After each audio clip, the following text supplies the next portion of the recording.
தேவனால் நீங்க பிறந்தீங்களா? ரட்சிக்கப்பட்டீங்களா? தேவனோட வித்து உங்களுக்குள்ள இருக்கா? அப்படின்னா நீங்க யாரு? நீங்க ஜெயிக்கிற ஆளு.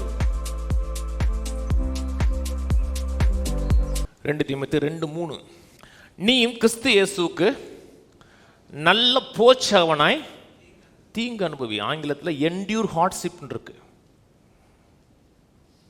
கடினமான காரியங்களை என்டியூர் பண்ணு, பொறுமையா நில்லுங்கிறார்.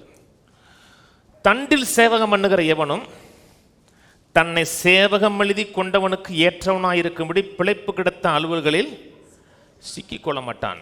மேலும் ஒருவன் மல்யுத்தம் பண்ணினாலும் சட்டத்தின்படி பண்ணாவிட்டால் முடிசூட்டப்படான். இந்த வசனங்கள்லாம் படிக்கும்போது என்ன தெரியுது? ஒரு யுத்தம் மாதிரி தெரியலையா? நல்ல போர்ச்சவனாய் ஹார்ட்ஷிப்பை என்டியூர் பண்ணு, தீங்கு அனுபவிங்கிறாரு. தண்டில் சேவை பண்ணோம்னா மிலிட்ரியில் சேவை பண்ணுகிறவர்கள், மிலிட்ரியில் வேலை செய்கிறவங்க. மிலிட்ரியில் வேலை செஞ்சோம்னா வார்ஃபேர் இல்லையா? இருக்கா இல்லைங்க? இருக்குங்க. வார்ஃபேர் இது கத்தியோடு மாம்சத்தோடும் ரத்தத்தோடும் பண்ணக்கூடிய யுத்தம் கிடையாது. பட் மனதில் எண்ணத்தில் வரக்கூடிய யுத்தம் இது.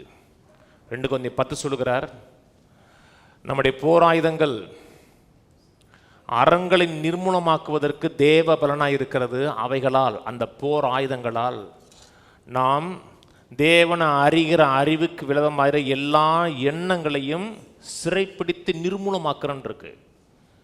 ஒரு யுத்தம் நடக்குது. எங்கே நடக்குது? 2 காதுக்கு நடுவில் நடக்குது. எண்ணங்கள் நடக்குது, சிந்தையில் நடக்குது. 1 தீமோத்தேயு 6:12 சொல்றாரு, விசுவாசத்தில் நல்ல போராட்டத்தை போராடுங்கிறார். ஒரு காரியம் அவிசுவாசத்தில் இல்லை, விசுவாசத்தில் நல்ல போராட்டத்தை போராடுங்கிறார்.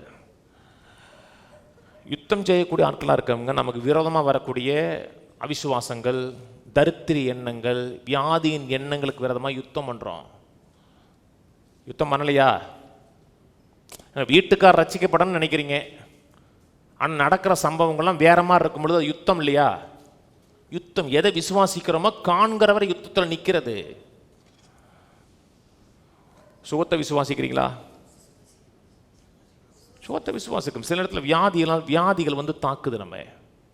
அப்போ யுத்தம் பண்ணி சுகமாகல. நம் சுகமானவன் இயேசு கிறிஸ்துவின் தழும்புகளாலே அவருடைய கிருபையினால சுகமானவன். யுத்தம் பண்ணி சுகத்தை சம்பாதிக்கல. சிலுவையில ஏற்படுத்தி வைத்திருக்கிற சுகத்தை நான் தக்க வைப்பதற்கு யுத்தம் எனக்கு வேணும். வேணாமா? வேணும். அவருக்குள் ஐஸ்வர்யவான்களா இருக்கிறோம் இருக்கு. தரித்திரி என்ன வரல உங்களுக்கு? எத்தனை முறை வந்திருக்கு? இது கொடுத்துட்டோம்னா போயிடுச்சுன்னா அப்படின்னா தரித்திரி என்ன வரும்னு அர்த்தம். நீங்கள் தரித்திரர்கள் கிடையாது, நீங்கள் ஐஸ்வர்யவான்கள். நீங்கள் வியாதியஸ்தன் கிடையாது, நீங்க சுகமானவர்கள். நீங்க நீதிமானா? பாவ எண்ணங்கள் வரலையா உங்கள்கிட்ட? பாவம் செய்யலையா? பாவம் செய்யலாம் ரொம்ப டீப்பா போகாதீங்க. ஆன் டயத்தில் வரல, அது பாவம் தான். ஒண்ணு நீங்க நீதிமான் இல்லையா? நீதிமான் தானே. வியாதி இருந்தாலும் நீங்கள் வியாதியஸ்தன் அல்ல, நான் சுகமானவன். ஒருவேளை என் கையில காசு இல்லாமல் இருக்கலாம், ஆனா நான் செழிப்பானவன். செழிப்பை விசுவாசிக்கிறோம், சுகத்தை விசுவாசிக்கிறோம், நல்வாழ்வை விசுவாசிக்கிறோம். விசுவாசித்து போகும்போது யுத்தம் உங்களுக்கு வெல்கம் பண்ணப்படுகிறது. கட்டாயம் இருக்குங்க. கர்த்தர் ஒரு காரியத்தை சொல்றார், உனக்கு செய்வேங்கிறார். இது உனக்கு செய்வேன், உன் வாழ்க்கையில் ஏற்படுத்தி கொடுப்பேன் அப்படி வாக்கு தத்தம் பண்ணிச்சு. கர்த்தர் ப்ராமிஸ் பண்ணி சத்தியமாக செய்வேன்னு சொல்லிட்டார். உடனே பிசாசு சும்மா போட்டுவான். அவங்கள கர்த்தர் சொல்லிட்டாருப்பா, விளையிறவன் மாறான், உங்களை சோர்வுற பண்ணுவான், உங்களை அசதியுற செய்வான். எதை விசுவாசிக்கிறீங்களோ அதை விட்டு விடுவதற்கு என்னென்ன செய்யணுமோ அத்தனை செய்வான். அப்போ தான் உறுதியாக நிற்கணும். அதனால சொல்ற, விசுவாசத்தில் நல்ல போராட்டத்தை போராடு. ஏன் நல்ல போராடு? கென்னத் கோப்லான் தான் முதல் சொன்னார். ஏன் அது நல்ல போராட்டம்னா அதில் வின் பண்ணுவோம்னார். ஒரு பிரச்சனை இருக்கா, ஒரு சவால் இருக்கா? இருக்குல்ல, இன்னும் யுத்தத்தில் போகிறோம். யுத்தத்தில் போகும்போதே தோல்வி அடைந்துவோங்கிற எண்ணத்தில் போகக்கூடாது. இந்த யுத்தம் நான் ஜெயிக்க முடியாத தீர்மானிக்கப்பட்ட யுத்தம் தான் உள்ளே போகணும். இந்த குத்துச்சண்டை WWFன்னு பார்த்துருக்கீங்களா? உள்ளே போகிறதுக்கு முன்பாகவே இவன் ஜெயிப்பான், இவன் தோற்றுருவான்னு ஏற்கனவே அவங்க ஃபிக்ஸ் பண்ணிடுவாங்க. ஒருத்தன் பாருங்க அடிச்சு அப்படியே சாகர மாதிரி இருப்பான். அவனைத்தான் வின் பண்ணியிருப்பேன்னு சொல்லியிருப்பாங்க, நீ வின் பண்ணுறவனான்னு சொல்லியிருப்பாங்க. அவன் மேலே விழுந்தா கூட ரெஃப்ரி வந்து 1-1 2 போக மாட்டார் அவர். ஏன்னா அவன் ஜெயிக்கிறவன். திடீர்னு அப்படி எழும்புனதுக்கப்புறம் பார்த்தீங்கன்னா ஆக்ரோஷமாக அவனை அடின்னு அடித்து அவன் விழுந்ததுக்கப்புறம் அந்த தோத்தவன் கீழே கிடப்பான். அவன் தான் டிசைன் பண்ணப்பட்டவன் தோக்க முடியாது அந்த மேட்ச்சில். அப்போ 1 2 3 சொல்லி தூக்கிடுவார். ஏன்? கரெக்டாக மேட்ச் போயிட்டுருக்கு. அது அத்தனையும் ஏற்கனவே டிசைன் பண்ணப்பட்டது. அப்படிலாம் அடி வாங்கி யாரும் வின் பண்ண முடியாதுங்க. அதே போல தான் நம்முடைய மேட்சும். நீங்கள் உள்ளே போகும்போதே கர்த்தர் சொல்கிறாரு, நீ வின் பண்ணுறவன். அப்படி தான் உங்களை அனுப்புகிறார் உள்ள. சில அடிகள் விழுந்து கீழே விழுந்தா கூட நீ இந்த மேட்ச்சில் தோக்குறவன் கிடையாது, வின் பண்ணுறவன். பிசாசு தோக்குறவன். அந்த மைண்ட் செட்டோடு உள்ளே போயின்னு வந்தீங்கன்னா எவ்வளவு யுத்தம் வந்தாலும் வெளியே வரும்போது ஜெயிச்சுட்டு வந்துடலாம்.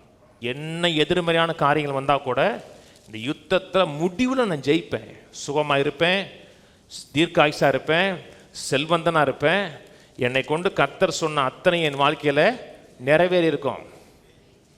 அதான் யுத்தம். இந்த யுத்தத்தில் தோக்குறவன் கிடையாது, யுத்தத்தில் நான் ஜெயிக்கிறவன்.